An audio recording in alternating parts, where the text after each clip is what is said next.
qulub. Shadaqallahul azim. Artinya yaitu orang-orang yang beriman, hati mereka menjadi tentram karena mengingat Allah. Ingatlah, hanya dengan mengingat Allah hati menjadi tentram. Sebelum santri lanjut, santri ada 3 cara nih. Kira-kira mau tahu nggak teman-teman 3 cara itu apa? Ada 3 cara menjadikan Al-Quran sebagai teman terbaik kita. Apakah teman-teman ingin tahu?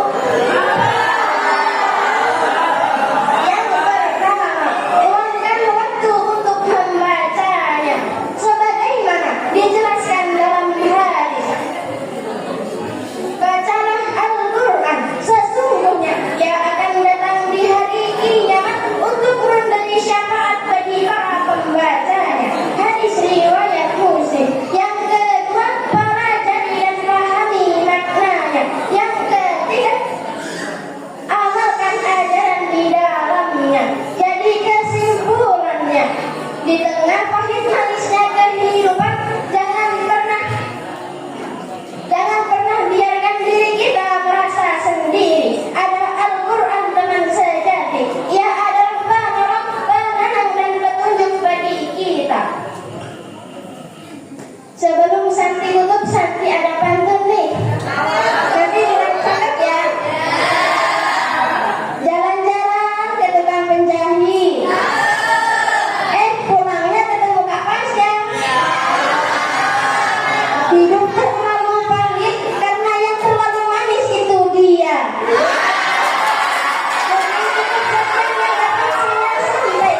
Wassalamualaikum warahmatullahi wabarakatuh.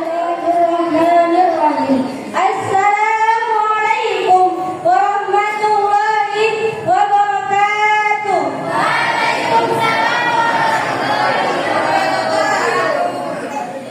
Bismillah walhamdulillah, assalatu wassalamu ala rasulillah wa ala alihi wa sahbihi wa mawala. Amma ba'du. Yang saya muliakan Al-Mukarram Mudirul Mahad Nurul Quran beserta keluarga beliau. Yang saya hormati Dewan Asatidz wal Asatidzah Pondok Pesantren Nurul Quran. Dan tak lupa juga santriwan dan santri putri yang saya banggakan. Syukur alhamdulillah atas berkat rahmat Allah yang Maha Kuasa kita dapat berkumpul pada acara malam hari ini. Salawat besertakan salam selalu terlimpah curahkan kepada baginda besar alam kita, yakni Habibana wa Nabiyana wa Maulana Muhammadin sallallahu alaihi wasallam. Semoga kita diakui sebagai umatnya di hari kiamat kelak. Amin amin ya rabbal alamin. Hadirin rahimakumullah, kitab yang agung Al-Quran yang menjadi pedoman hidup, penawar hati dan sumber segala kebaikan. Namun hadirin, seringkali kita terjebak dalam pemahaman yang sempit, seolah-olah menjadi sahabat Al-Quran hanya mampu membacanya atau menghafalnya. Padahal jauh lebih dari itu. Oleh karena itu hadirin, berdirinya saya di sini ingin menyampaikan ceramah yang berjudul Menjadi Sahabat Al-Quran Bukan Sekedar Menghafal.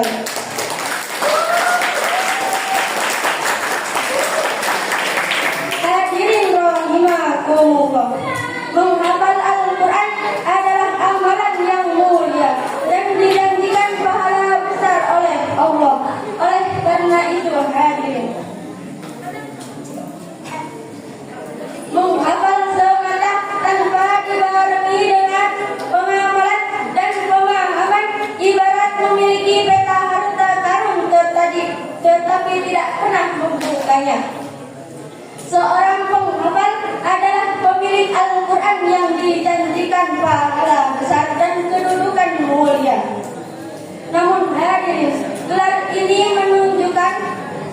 ini akan sempurna jika diiringi dengan tindakan dan perilaku yang mencerminkan isi Al-Quran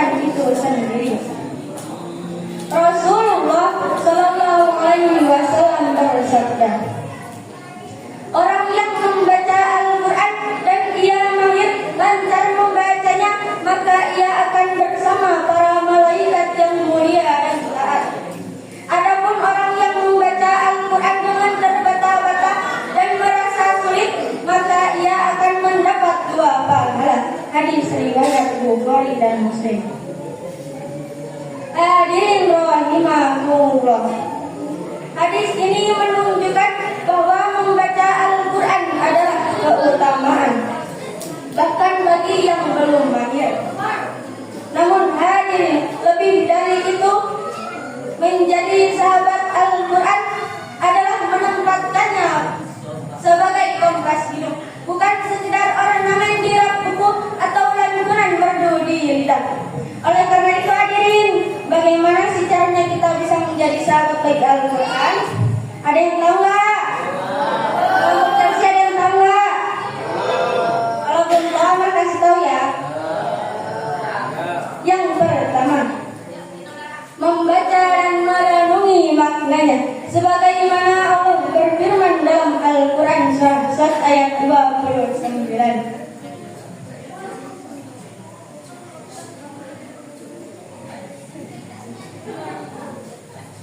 A'udzu billahi minasy syaithanir rajim. Bismillahirrahmanirrahim. Kitabun anzalnahu ilaika mubarakun liyadhakkaru ayatihi wa liyatadhakkaru ulul albab. Shadaqallahul azim. Yang artinya, kitab Al-Quran yang kami turunkan kepadamu penuh berkah agar mereka menghayati ayat-ayatnya dan agar orang-orang yang berakal sehat mendapat pelajaran. Hadirin rahimakumullah. Yang kedua, mengamalkan isi dan ajarannya. Yang ketiga, menjadikan karakter diri. Dan yang terakhir adalah mendakwakan dan mengajarkannya. Jadi kesimpulannya, marilah kita memulai kembali perjalanan persahabatan ini. Jadikanlah setiap bacaan sebagai jembatan menuju pemahaman. Jadikan setiap pemahaman sebagai motivasi untuk beramal. Jadikanlah dia sahabat yang tak pernah meninggalkan, sampai akhirnya ia menjadi penolong kita di hari yang tiada pertolongan lagi. Sekian dari saya, kurang dan lebihnya saya mohon maaf kepada Allah, saya mohon ampun. Allahumma fikir aqwa bitarik. Wassalamualaikum warahmatullahi wabarakatuh. Bismillahirrahmanirrahim. Assalamualaikum warahmatullahi wabarakatuh. Waalaikumsalam warahmatullahi wabarakatuh. Alhamdulillah, alhamdulillah, alhamdulillah, wassalatu wassalamu ala sayyidina Muhammadin Rasulillah wa ala alihi wa sahbihi wa mawala.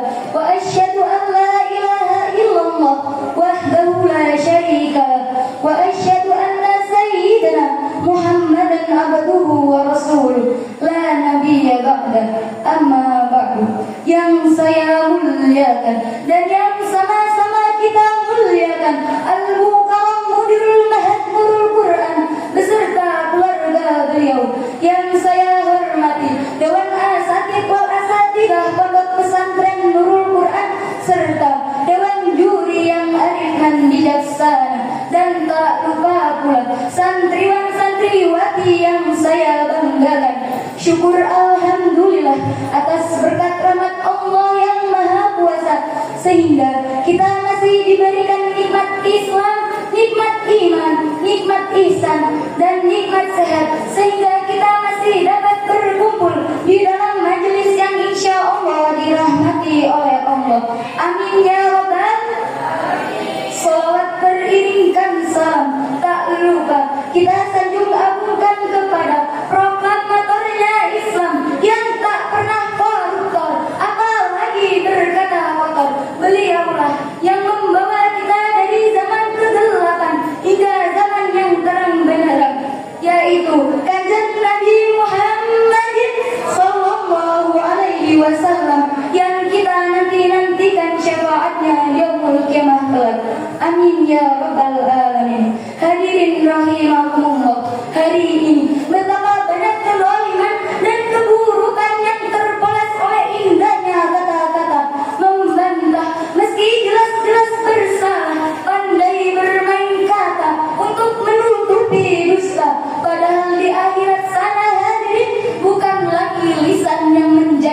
bukti, melainkan seluruh anggota tubuh dan amal yang menjadi saksi. Oleh karena itu hadirin, izinkan saya berceramah yang berjudul Persiapkan Diri Karena Dirimu Adalah Saksimu di Akhirat.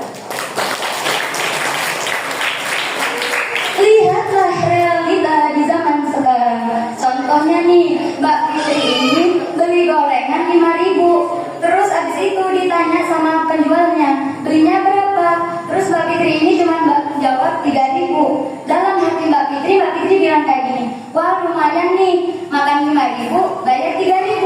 Astagfirullahaladzim.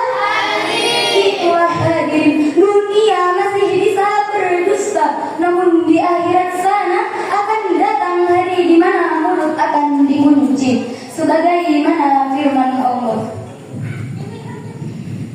A'udzu billahi minasyaitonir rajim. Bismillahirrahmanirrahim.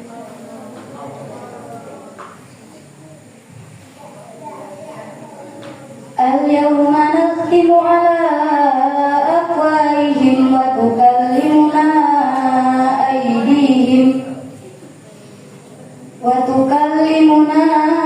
aydihim wa tashhadu arjuluhum bima kanu yaksibun.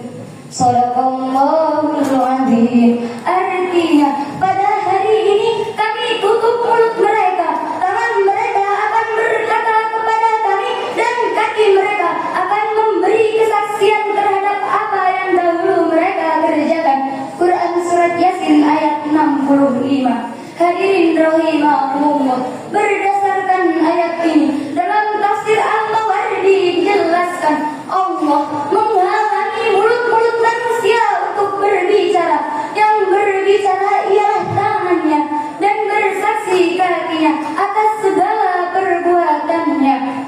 Jadi seluruh anggota tubuh yang akan bersaksi dan mempertanggungjawabkan atas amal kita. Lalu hadirin, apa saja sih yang harus dipertanggungjawabkan itu? Ada yang tahu nggak? Kelompok Tariful Khair tahu nggak? Kalau nggak tahu, Zara kasih tahu ya. Yang pertama, karunia berupa panca indera. Dalam Quran Surat Al-Isra ayat 36, dalam tafsir Jalalain dijelaskan seluruh panca indera termasuk hati, semuanya akan ditanya tentang apa yang sudah diperbuatnya. Jangan sampai harusnya baca Quran malah lihat kemaksiatan, harusnya mendengar ilmu kajian malah mendengar pergunjingan, harusnya dipakai berbagi malah dipakai mencuri, harusnya melangkah ke tempat yang mulia malah melangkah ke tempat yang hina, harusnya rendah hati malah iri hati, sombong dan juga dengki. Na'udzubillahi min. Yang kedua, karunia berupa pencapaian hidup. Rasulullah Shallallahu Alaihi Wasallam bersabda, disebutkan kedua kaki seorang hamba tidak akan beranjak dari tempat hisabnya pada hari kiamat hingga ia ditanya 4 hal. Umurnya, untuk apa ia habiskan? Jasadnya, untuk apa ia gunakan? Ilmunya, apakah sudah ia amalkan? Dan hartanya, dari mana diperoleh dan dalam hal apa ia belanjakan. Hadis riwayat Tirmizi. Oleh karena itu hadirin, sadarilah karunia dari Allah adalah peluang. Manfaatkanlah itu amanah, jangan sia-siakan hidup indah penuh dengan kebaikan. Hadirin rahimakumullah, lalu bagaimana sih cara mempersiapkan diri kita agar bisa mempertanggungjawabkan karunia yang diberi Allah? Ada yang tahu nggak? Kak Vito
diri kita, jadikan diri kita menjadi yang lebih baik dari sebelumnya. Jadikan kesalahan sebagai pelajaran, jadikan pelajaran sebagai pemahaman, jadikan pemahaman sebagai motivasi kita untuk berubah. Karena segala perbuatan kita akan dimintai pertanggungjawaban di akhirat. Cukup sekian, sebelum saya tutup saya ada pantun nih. Ke pasar beli tahu,